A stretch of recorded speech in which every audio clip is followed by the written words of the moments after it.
حتیٰ کہ پوری انسانیت سے بڑھ کر کے اس کو میں عزیز نہیں رکھتا۔ حضور علیہ الصلوۃ والسلام تک جو ہے جب انسان حضور سے پیار کرتا ہے، آقا کریم علیہ الصلوۃ والسلام سے محبت رکھتا ہے، تو گویا وہ یوں سمجھ دیں کہ اس کو اس جہان میں بھی کامیابی میسر آتی ہے اور آخرت میں بھی اس کو کامیابی ہوتی ہے۔ آقا علیہ الصلوۃ والسلام کی اتباع کے بغیر انسان کو کچھ حاصل نہیں ہوتا۔ انسان چاہے جیسے چاہے بھی جو ہے وہ اللہ کا قرب حاصل کرنا چاہے، اس کو خدا کا تقرب نہیں ملے گا جب تک کہ اس کے دل کے اندر رسول اکرم صلی اللہ علیہ وسلم کی محبت نہیں جاتی، آقا کریم علیہ الصلوۃ والسلام کا پیار نہیں جاتا۔ حضور علیہ الصلوۃ والسلام حضرت ابو ہریرہ اس حدیث مبارکہ کے راوی، پھر آقا علیہ الصلوۃ والسلام نے فرمایا کہ من احب سنتی فقد احبنی ومن احبنی فقد کان معی فی الجنہ۔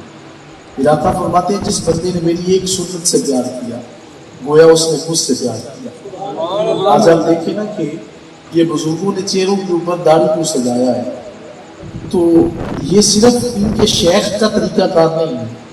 اکثر یہ میں بات کرتا ہوتا ہوں کہ جب کوئی مجھ سے پوچھتے ہیں کہ آپ نے چہرے کے اوپر یہ داڑھی کو کیوں سجایا ہے، چاہے جائے کہ میرے والد ماجد سے لے کر میرے بڑے حضرت صاحب تک جو ہے وہ اپنے چہروں کے اوپر حضور علیہ الصلوۃ والسلام کی سنت کو سجایا ہے، لیکن جواب یہ نہیں ہوتا کہ ہمارے بزرگوں نے داڑھی رکھی ہے۔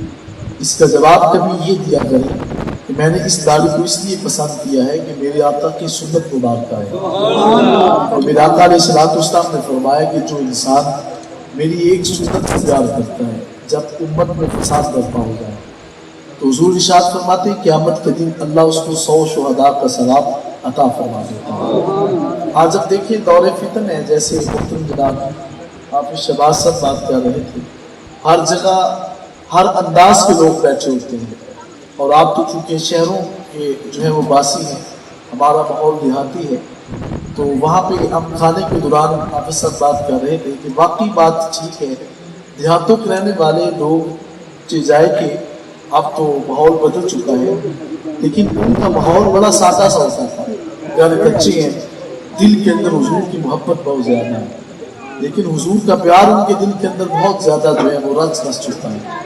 اب شہروں کے ماحول کے اندر رہتے ہوئے انسان کی زندگی بڑی کٹھن سی ہو جا رہی ہے، جہاں ہمیں جو ہے وہ مختلف طریقوں کی آزمائشوں سے گزرنا پڑتا ہے۔ کہیں مہنگائی کی آزمائش ہے، کہیں ہمارے لیے 2 وقت کا کھانا جو ہے اس کو مشکل کیا جا رہا ہے، کہیں پیٹرول پمپ کے اوپر آپ جائیں تو وہ ہمارے لیے مسائل بنتی ہوئی نظر آ رہے ہیں۔ تو یہ سارے کے سارے مسائل جہاں ہیں، وہاں دینی معاملات کے اندر بھی ہمارے لیے بہت سی مشکلات ہیں، ہمیں بڑی بڑی جو ہے وہ طریقوں سے آزمایا جاتا ہے اور پرکھا جا رہا ہے کہ اس کا تعلق کس گروہ کے ساتھ ہے۔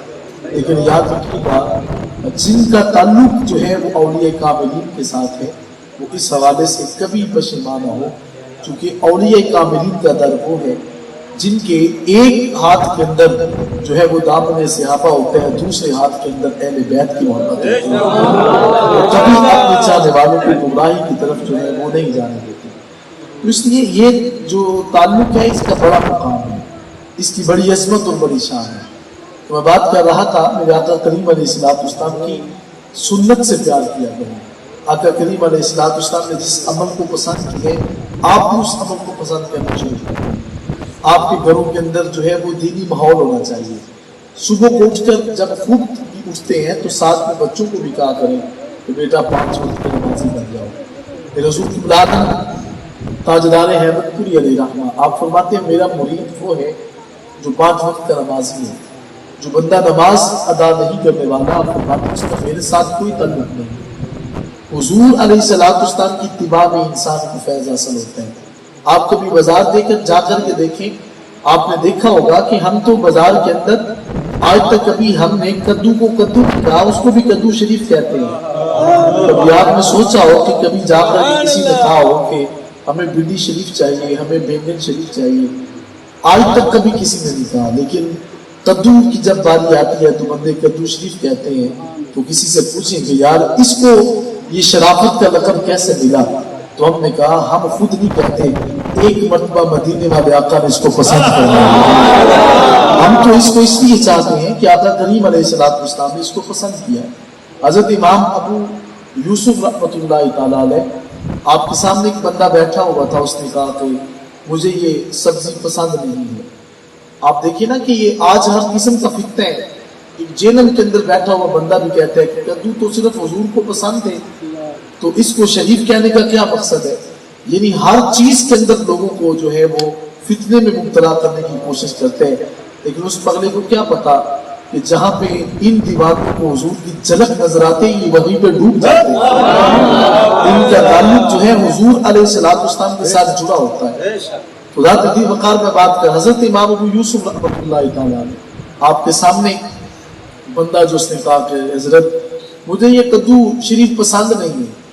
آپ نے فرمایا تیری پسند سے مجھے کیا لگے، اور ساتھ میں کہا کہ جدد الایمان الا لاقتلنک، دوبارہ کلمہ پڑھو نہیں تو میں تیرے جسم کے ٹکڑے ٹکڑے کر دوں۔ حضرت میں نے کوئی بری بات تو کی نہیں، فرمایا تجھے پتہ نہیں ہے تیری پسند کی اوقات ہی کیا ہے؟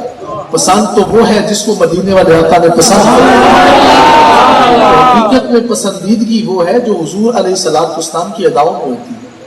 خدا تقدی وقار کبھی اپنے گلی محلے بازار میں دیکھا کریں، یار کوئی بندہ ایسا تو نہیں ہے کہ جو بھوک کی وجہ سے جو ہے وہ پریشان ہے، اس کو کبھی کبھی اٹھا کر اپنا 2 وقت کا کھانا کھلا دیں، مدینے والے آقا کی روح آپ پہ راضی ہو جائے گی، حضور علیہ السلام کی رضا کا اصول آپ کو حاصل ہوگا۔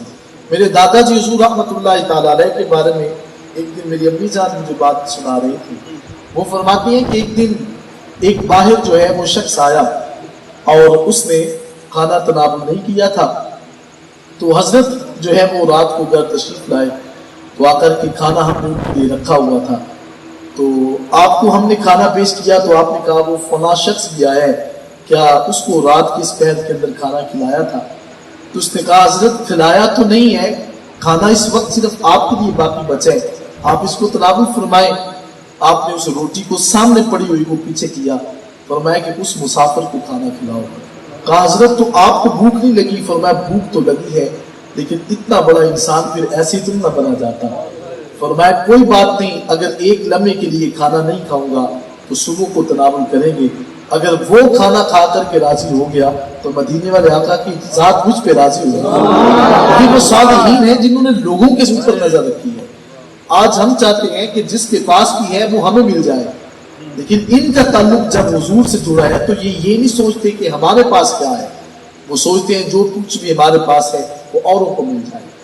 زبیدہ ہارون الرشید کی زوجہ محترمہ تھی، اور اس نے میدان عرفات کے اندر ایک نہر کھدوائی جس کو نہر زبیدہ کے نام سے یاد کیا جاتا ہے، تو اس کے اندر پانی چلتا تھا، اور جب اس کا وصال ہوتا ہے تو وہ ایک شخص کو خواب میں ملی، تو انہوں نے کہا کہ زبیدہ تیرا مقام تو بڑا اونچا ہے، اس لیے کہ تو نے نہر جو ہے وہ فرات اور دریائے اور میدان عرفات کے اندر اس نہر کو کھدوایا، تو شاید اس وجہ سے اللہ نے تیری بخشش کر دی ہوگی۔ فرمایا نہیں، وہ تو مقام ان کا ہے جنہوں نے اس کو کھودا ہے۔ تو کہا پھر زبیدہ تیری بخشش کیسے ہو گئی؟ کہا کہ میری بخشش ایسے ہوئی کہ ایک دن ایک پیاسا بندہ آیا تھا، اس نے اس نہر میں سے پانی پی کر کے آسمان کی طرف منہ کر کے کہا تھا الحمدللہ، مالک تیرا شکر ہے۔ کہا جب اس نے اللہ کا شکر ادا کیا تو اس کے کلموں کی برکت سے اللہ تعالیٰ نے زبیدہ کے بخشش و مغفرت فرمایا۔ تو کبھی کسی نہ غریب کو بھی کھانا کھلائیں، 2 وقت کا کھانا اس کو میسر کریں۔ آپ نے دیکھا ہوگا پچھلے دنوں کے اندر ہمارے سوشل میڈیا کے اوپر بھی یہ خبریں چلی تھی کہ لوگوں نے اپنے ہی بچوں کے گلے اپنے ہاتھوں سے نوچے ہیں کہ کل قیامت کے دن مدینے والے آقا کی بارگاہ میں کیا جواب دیا جائے گا۔ آج ہمارے حکمران ہمیں کہتے ہیں کہ ہمیں کیا لگے، یہ لوگوں کی مجبوری ہے، لیکن حضرت عمر بن خطاب فرماتے ہیں کہ اگر کوئی شخص جو ہے، اگر ایک بکری کا بچہ بھی بھوکا پیاسا مرتا ہے، عمر یہ نہ سمجھیے گا کہ تجھ سے پوچھا نہیں جائے گا۔ عمر جیسی ہستی کو یہاں مستی نہیں ہے۔ حضرت عمر بن خطاب وہ ہیں جن کو میرا آقا فرماتے ہیں کہ عمر فی الجنہ، اے عمر تو جنت میں جائے گا۔ جس کو حضور علیہ السلام فرما دیں کہ تو جنتی ہے، تو اتنا ڈر، اتنی ہیبت، اتنا خوف، میرے حضور کی عالم نے کیا خوب لکھا۔ آپ فرماتے ہیں فضل دی آس بھی مینو تے نالے ڈر بھی آندا ہے، فضل دی آس بھی مینو تے نالے ڈر بھی آندا ہے، اور آپ فرماتے ہیں ندامت ہے کہ کوئی اپنے گھر بے زر بھی آندا ہے، اور آپ فرماتے ہیں ارے سالک وطن اپنا کدی تے یاد کرے۔ ہم رات کو جا کر کے بستروں پہ سوتے ہیں کوئی خبر نہیں ہوتی کہ ہم نے اس جان کو چھوڑنا ہے. مزے کی نیند لیتے ہیں اور صبح جی میں آئے تو اٹھتے ہیں, نہ جی چاہے تو کبھی اٹھتے بھی نہیں ہیں. لیکن یاد رکھیے گا حضور کی بلاد فرماتے ہیں ارے سالک, سالک اس کو کہتے ہیں جو منسلک ہوتا ہے اور جس کے اوپر شریعت کے احکامات لازم ہوتے ہیں. فرمایا ارے سالک ہم مجنون نہیں ہیں, ہم سالک ہیں. فرمایا ارے سالک وطن اپنا کدید یاد کریا کر کہ آخر دور دا گیا مسافر کدید گھر بھی ہوگا. ہم مرید کے میں آئے ہیں, ہم نے پلٹ کر آستانے پہ جانا ہے. خدا تدی وقار ہم یہاں پہ جو ہے وہ مسافر بن گئے ہیں. میرے آقا علیہ السلام نے فرمایا دنیا ایسے ہے کہ جیسے ایک پل سے گزر رہے ہیں. میرا آقا فرماتے ہیں صحابہ 3 حصے پل کے پار ہو گئے, ایک حصہ باقی ہے. اب آپ خود دیکھیں کہ 1400 سال پہلے دنیا اتنی رہ گئی تھی, تو اب ہم قیامت کے کتنے قریب پہنچ چکے ہیں. تو ہمیں اس کے بستر پر جانے سے قبل یہ سوچنا چاہیے کہ ہم نے اس جہان کو چھوڑ کر جانا ہے. تو جب اللہ کی بارگاہ میں ہم نے جانا ہوگا تو ہمیں اپنے اعمال کا احتساب کرنا ہے, ہمیں جو ہے وہ جواب دہی کرنی ہوگی کہ ہمارا عمل کیسا ہے. تو ذات دی وقات میں بات کر رہا تھا کہ حضور علیہ السلام کی اتباع میں آ جائیں. یہ ننھے سے بچے بیٹھے ہیں نا, آج ان کو لوگ کھڑا کر کے سوال کرتے ہیں کہ میلاد کہاں لکھا ہے. اور جیسے علامہ سعید صاحب فرما رہے تھے نا کہ یہ اگر آپ نہ بھی منانا شروع کریں تو پھر بھی اس کا نام اونچا ہے, اس کا جو ہے وہ عظمت عرفہ و اعلیٰ ہے. یہ آقا کریم علیہ السلام کی جو محافل میلاد ہے یہ ہماری محتاج نہیں ہے, بلکہ حضور علیہ السلام کے ذکر کے ہم محتاج ہیں. آقا کریم علیہ السلام کی بارگاہ میں کچھ جو ہے وہ لوگوں نے آ کر کے عرض کی کہ حضور ہم نے اسلام قبول کیا ہے. حضور علیہ السلام کی بارگاہ میں عرض کی حضور ہم مسلمان ہو گئے, یہ اسلام کے اوپر ہمارا بہت بڑا احسان ہے. میرا آقا علیہ السلام خاموشی اختیار کرتے ہیں. رب کی بارگاہ سے قرآن آتا ہے, فرمایا یمنون علیک ان اسلموا قل لا تمنوا علی اسلامکم بل اللہ یمن علیکم ان ہداکم للایمان ان کنتم صادقین. حبیب فرماتے کہ یہ آپ پر احسان جتلاتے ہیں کہ ہم نے احسان کیا, ہم نے مسلمان اور اسلام قبول کر لیا, یہ کیا میرے اوپر احسان ہے؟ فرمایا حبیب فرماتے لا تمنوا علی اسلامکم, تمہارا اسلام قبول کرنا میرے لیے کوئی بہت بڑا احسان نہیں ہے, بلکہ فرمایا احسان تو یہ ہے کہ اللہ تعالیٰ نے تمہارے سینوں کو محبت مصطفیٰ کے لیے چن رکھا ہے. اس سے بڑا احسان اور کیا ہو سکتا ہے. خدا تدی وقار یہ بہت بڑی دولت ہے. اپنے بچوں کو بتایا کریں اور کبھی کبھی ان کو رات کو بٹھا کر حضور کی جو ہے وہ سیرت کا کبھی ایک عنوان چھیڑ کر حضور کی سیرت کی ایک بات بتائیں. آج یہ بچے پیاسے ہیں, محتاج ہیں اور چاہتے ہیں کہ ہمیں حضور کی بات سنائی جائے, لیکن کیا کیا جائے, نہ ہمارے والدین کے پاس وقت ہے نہ ہمارے بچوں کے پاس وقت ہے. تو کبھی کبھی ان بچوں کو بٹھا کر کے کیا کریں, بیٹا آؤ میں تمہیں حضور کی باتیں سناتا ہوں. کتنا پیارا ماحول بنے گا جب گھروں کے اندر بٹھا کر کے آپ بچوں کو حضور کی باتیں سنائیں گے, تو آپ کا مقام ہر لحاظ سے عرفہ و اعلیٰ ہوگا. آئے میں اور آپ سب کو صفا ارادہ کر کے اٹھیں کہ آج کے بعد ہم نے 5 وقت کی نماز ادا کرنی ہے. حضور علیہ السلام کی سیرت کے مطابق اپنی زندگی کو جو ہے وہ ڈھالنا ہے. اللہ مجھے اور آپ کو عمل کی توفیق عطا فرمائے. وآخر دعوانا الحمدللہ رب العالمین.